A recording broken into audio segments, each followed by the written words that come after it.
تو میں اس سے جو بات آج کرنا چاہتا ہوں وہ مطلب اس طرح کہ ہمیں اصل میں ظاہر پاکستان عوامی تحریک ایک سیاسی جماعت ہے، لیکن ہمیں یہ دیکھنا ہے کہ یہ کس طرح کی سیاسی جماعت ہے۔ یہ ایک نظریاتی مطلب سیاسی جماعت ہے۔ روایتی ایک ہوتی ہے روایتی سیاسی جماعت ہوتی ہیں، ایک ہوتی ہے نظریاتی انقلابی سیاسی جماعت۔ پاکستان عوامی تحریک ایک نظریاتی سیاسی انقلابی جماعت ہے۔ تو یہ جو ہے یہ ایک بڑا فورم بن جاتا ہے۔ صرف جو پولیٹیکل پارٹی ہوتی ہے جس طرح سے نون لیگ ہے، پیپلز پارٹی ہے، تحریک انصاف ہے، وہ یہاں کی یا باقی بھی تقریباً رائٹ لیفٹ میں جو موجود ہیں وہ روایتی سیاسی جماعتیں ہیں۔ یہاں پر کوئی بھی اتنی بڑی پاکستان عوامی تحریک کی طرح کی بڑی پارٹی نہیں ہے جو روایتی سیاست کو کنڈیم کرتی ہو اور اس کے مقابلے میں عوام کی اشتراکی جمہوریت کی، عوامی حقوق کی بات کرتی ہو۔ اس طرح کی یہ ہمیں سمجھنا ہے، اور اس کے سمجھنے کے لیے ہمیں یہ دیکھنا، یہ سمجھنی بات چاہیے جو ہمارے لوگوں کو پولیٹیکل انداز سے چیزیں آپس میں ڈسکس کر کے سیکھنی بھی ہیں کہ پاکستان میں جو دو طرح کی سیاست تقسیم آتی ہے نا سیاست کی قومی سطح پہ اور بلکہ دنیا میں بھی، وہ ہوتی ہے دائیں بازو کی سیاست اور بائیں بازو کی سیاست۔ آپ لوگوں نے یہ سنی ہوگی، رائٹ کی سیاست اور لیفٹ کی سیاست۔ دائیں بازو کی سیاست جو ہوتی ہے وہ یہ روایتی مذہبی سیاست، مذہب کے نام پر جو سیاست ہوتی ہے نا، جو ضیاء الحق کے دور میں شروع ہوئی، آپ یہ سمجھ لیں پاکستان میں، ٹھیک ہے۔ تو جو دوسری سیاست ہوتی ہے اس کو سیکولر پالیٹکس کہتے ہیں، ٹھیک ہے، جس کا یہاں پر پاکستان پیپلز پارٹی پر علامت رہی ہے۔ اور رائٹ کی سیاست کی جو معروف یہاں پر پارٹی رہی ہے وہ جماعت اسلامی ہے، مطلب جن کو لوگ سمجھتے ہیں۔ باقی تو جو رائٹ جو لیفٹ کی سیاست کرتے ہیں نا ان کو پروگریسو پالیٹکس کہتے ہیں، ترقی پسند سیاست۔ یہ تو لفظ سنا ہوگا، ترقی پسند ادب بھی ہے، مطلب جس میں لٹریچر یہ شاعری آتی ہے، فیض احمد فیض، حبیب جالب، یہ سارے لوگ اس میں آتے ہیں لیفٹ کی سیاست میں، بائیں بازو کی سیاست میں۔ اور یہ دائیں بازو کی سیاست ہوتی ہے جو مذہبی سیاست کی ہوتی ہے، جس طرح JUI کی ہے، JUP کی ہے۔ جماعت اسلامی کو ویسے زیادہ رائٹ کی سب سے معروف پارٹی اس کو کہتے ہیں جماعت اسلامی کو۔ آپ کو پتہ ہے یہ پرو طالبان بھی ہیں، یہ اسلام کے جو مطلب بہت پسماندہ قسم کے نظریات ہیں نا وہ جماعت اسلامی میں جمع ہوئے ہیں، تو اس کو لوگ اس طرح سمجھتے ہیں۔ لیکن پاکستان عوامی تحریک جو ہے ڈاکٹر صاحب تو ان کے اگر نظریے کو دیکھیں، ان کا بیانیہ دیکھیں، پاکستان عوامی تحریک کی جب بنیاد رکھی، ٹھیک ہے، ابھی وہ ویڈیو ہے یعنی جو 89 میں ہوئی اس کا کلپ میں نے رکھا بھی ہوا ہے 1.5 منٹ کا۔ ہمارا اصل میں بیانیہ وہی ہے جو ڈاکٹر طاہر القادری نے پاکستان عوامی تحریک بناتے ہوئے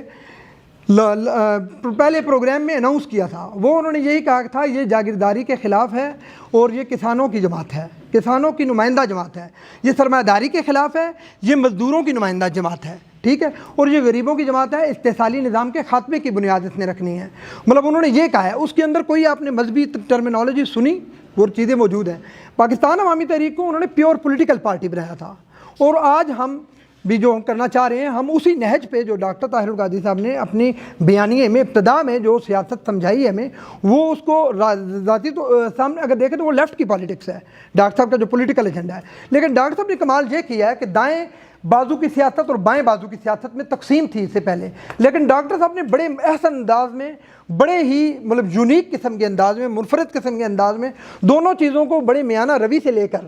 بڑے بیلنس انداز سے لے کر چلے ہیں۔ وہ اسی لیے بہت سے مذہبی مائنڈ سیٹ کو بھی انہوں نے اٹریکٹ کیا ہے، بہت سے پولیٹیکل ریولوشنر مائنڈ سیٹ کو بھی اٹریکٹ کیا ہے۔ تو ڈاکٹر صاحب اکثر کہتے ہیں کہ یہ بہت بڑا دسترخوان میں ہے جس پہ سب چیزیں اویلیبل ہے، وہ اسی لیے کہ یہاں ہر مائنڈ سیٹ ہے۔ لیکن پاکستان عوامی تحریک ہماری ایک پولیٹیکل پارٹی ہے، یہ ہمارے دوستوں کو سمجھنا ہے، ہم نے اسی بنیاد پہ سیاست کو آگے لے کر جانا ہے۔ ہاں میانہ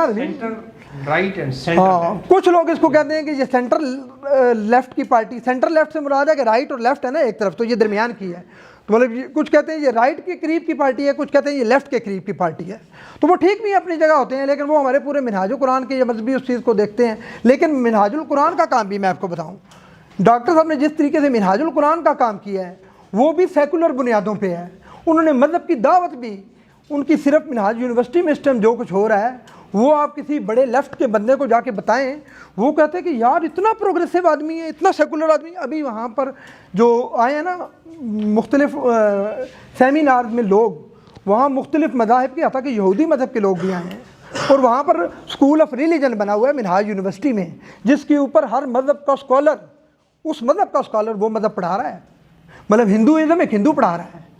یہ بہت بڑا قادری صاحب کے، تو میں تو کہتا ہوں وہ دنیا کے ٹرینڈ بدل دے گا، وہ رائٹ لیفٹ اور دائیں بائیں کی سیاست کو بدل دے گا۔ لیکن ہمارے لوگوں کو یہ چیزیں، بنیادی چیزیں سمجھنے کی ضرورت ہے، جو کم از کم پاکستان عوامی تحریک سے پولیٹیکل جدوجہد کرنا چاہتے ہیں۔ پاکستان عوامی تحریک ایک پیور پولیٹیکل اور نظریاتی سیاسی جماعت ہے، اور یہ طبقاتی نظام کی بات کرتی ہے۔ طبقاتی نظام یہ ہے کہ ایک طرف غریب ہے، ایک طرف امیر ہے، ایک طرف جاگیردار ہے، ایک طرف حاری ہے، ایک طرف سرمایہ دار ہے، ایک طرف مزدور ہے۔ ہم مزدوروں کے ساتھ، کسانوں کے ساتھ، طلباء کے ساتھ، خواتین کے ساتھ ہم نے ان کے حقوق کی سیاست کرنی ہے۔ پاکستان عوامی تحریک کی سیاست یہ سیاست ہے۔ اس پر میں نے کچھ چیزیں مطلب یہ ویسے ایک پورا لکھا ہے، یہ میں پڑھ دیتا ہوں، اس کے بعد اختتام کرتے ہیں کہ روایتی سیاسی پارٹیوں اور ایک انقلابی پارٹی میں فرق۔ کسی بھی انقلابی سیاسی جماعت کا اصل اور حقیقی کام انقلاب کی مکمل تیاری کرنا ہوتا ہے، اور کسی بھی عظیم انقلاب کی منزل رکھنے والی پارٹی اس کے لیے مسلسل جد و جہد کرنے والی ایک انقلابی سیاسی جماعت سے وابستہ افراد کی منزل ایک روایتی سیاسی جماعت کی طرح کبھی بھی فقط ایک حکومت کا حصول نہیں ہوتا، بلکہ جاگیردارانہ، سرمایہ دارانہ، طبقاتی استحصالی نظام سے مکمل نجات اور سماج میں مساوات کی بنیاد پر، مساوات برابری کی بنیاد پر، ہر طرح کی ایکویلٹی، معاشی، معاشرتی، قانونی، سماجی، وہ تمام مساوات کو جو بنیادی یہ اس کے کہتے ہیں، اور یہ اسی کو نئی ڈاکٹر صاحب کا ایجنڈا ہے جو پہلے بیان کیا ہے کہ مساوات کی بنیاد پر ایک مکمل معاشی، سماجی اور سیاسی انقلاب ہوتا ہے، اور اس عظیم انقلاب کے لیے لازمی ہے کہ بالادست طبقات کے مقابلے میں، وہ جس طرح صابر صاحب نے کہا کہ ایک طرف وہ سارے لوگ کھڑے ہیں، کیا انہی کا کام ہے وہ اس ملک میں حکومتیں کریں گے، غریبوں کی حکمرانی کریں گے؟ ہم نے غریبوں کو منظم کرنا ہے، کسانوں کو منظم کرنا ہے، مظلوم طبقے کو منظم کرنا ہے۔ ایک عظیم انقلاب کے لیے لازمی ہے کہ بالادست طبقات کے مقابلے میں زیریں طبقات یعنی نچلے طبقات کو اپنے حقوق کے شعور اور حصول کے لیے منظم کیا جائے، تبھی ایک حقیقی انقلابی پارٹی کو بنایا جا سکتا ہے۔ ایک انقلابی پارٹی مروجہ اور روایتی سیاسی پارٹیوں کے مقابلے میں ایک ایسی پارٹی ہوتی ہے جہاں کوئی بڑا جاگیردار، کوئی سرمایہ دار، کوئی الیکٹیبل،